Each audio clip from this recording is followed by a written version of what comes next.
Today we're going to be talking about some phrases that all wide receivers need to know. Now the first phrase we're going to be going over is something called attacking leverage. So leverage is where a DB is like shaded when you line up on the line of scrimmage. So let's say this yellow cone is where you're lining up as a wide receiver, and let's say this orange cone is where the DB is. So he is shaded to the inside of you. Let's say the ball's over here. That means that he has inside leverage. Now let's say I was over here and the DB is still at that orange cone. That means he has outside leverage. So on every single route that you run, whether it's outside breaking or inside breaking, you have to attack the DB's leverage, which essentially means that you want to make him think that you were trying to break his leverage and run to the inside or run to the outside if he's outside. So if you're here, a receiver coach, myself, say, hey, you want to attack his leverage, that means you want to go straight at where he is shaded, give him a move, because that's the best way to get him to move. His leverage, his goal being inside leverage, is to not let us get to the inside, so that's the best way to get him to move off his platform, and we could then separate back to the outside. Now the next phrase we're going over is something called getting skinny. So getting skinny is like after you were to attack a DB's leverage. So let's say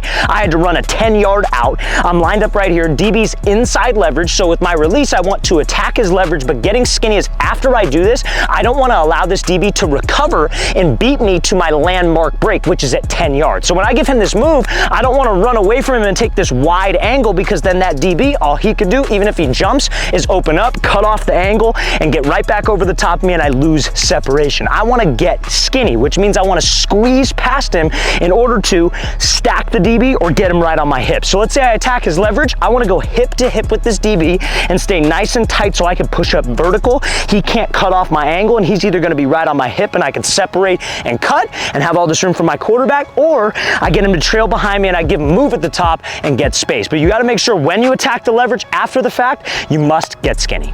Also, fellas, if you are a wide receiver and you would like to train with myself and my staff of coaches this offseason, we're going to be traveling out to 15 different cities across the U.S. for 2-day-long QB and wide receiver training camp. So guys, check out that very first link in the description below if you want some more information on the states we're going to and how you guys can sign up. We're going to be coming out to San Francisco, California, Orlando, Florida. Then we'll be heading out to Phoenix, Arizona, Charlotte, North Carolina, Austin, Texas, Seattle, Washington, Chicago, Illinois, Las Vegas, Nevada, Newark, New Jersey, Birmingham, Alabama. Then we'll be coming out to Houston, Texas, Boston, Massachusetts, Columbus, Ohio, Boise, Idaho, and Los Angeles, California. So guys, want some more information? Check out that very first link in the description below. Let's get back to these terms. Now, the next term we're going to be going over is something called a speed cut. So we're going to be talking about the different types of cuts and how you guys can know this terminology when maybe a coach says it or whatever. So a speed cut is, I guess you could say, guys, like, it's exactly how it sounds. You don't want to lose any speed out of the cut, but it's more of like a rounded cut. So a speed cut is commonly used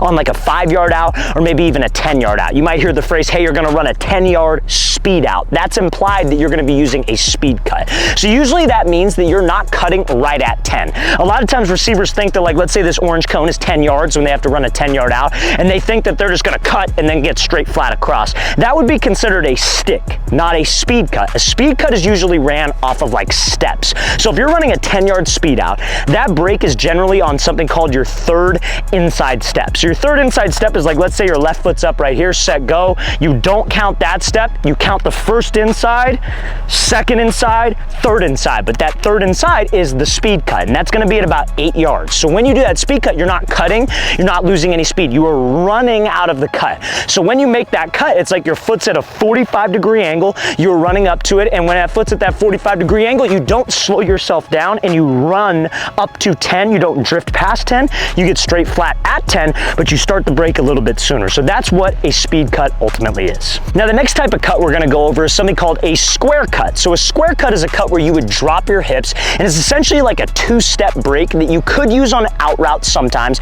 but more commonly it's probably used on a dig route. It's for 90-degree breaking routes. So let's say that orange cone, I got to run like a 10-yard dig or maybe like a basic. Some people call dig routes where you have to go right up to 10 and get straight across, they call it a basic. There are many different variations of a dig route or an in route. Sometimes you could speed cut it. Sometimes you could do a post dig where you take 2 steps to the post and then flat flatten out, or you could run a basic, straight across using a square cut. So a square cut is where you would drop with your inside foot. That's when you're dropping your hips. Second step on this break, you plant with the outside foot, and then you drive off and get straight across the middle. So all the way up into that like 10-yard break, you have to sell vertical, drop, pop, and then we're out of this thing and get flat right now. So that is what a square cut is.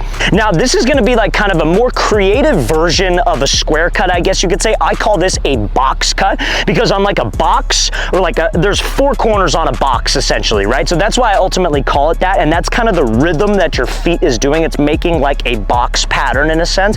But this is how you can add a little bit more sauce to like a dig route when you're facing like off man coverage. Like usually a square cut that we just discussed is versus zone, you gotta get in and out. But now if you have a DB who's like an off coverage, off man, maybe it's a safety, a box cut is where you're going to drop on your inside foot, or I guess you could say you're gonna drop to the side that you are ultimately breaking to. So if I'm breaking to the left, I'm gonna drop on my left foot. So I go up, 1, 2, drop, 3, 4, cross over to try to sell like I'm going back outside, and then I slip back underneath. So I'll show you that again. So remember guys, you're going up into the break, we are going full speed. This is a box cut. We go up to it, 1, 2, 3, 4, and then we're out. And that 1, 2 has to decelerate you, has to get you low. Then the 3, 4 sells like we were going back to the outside.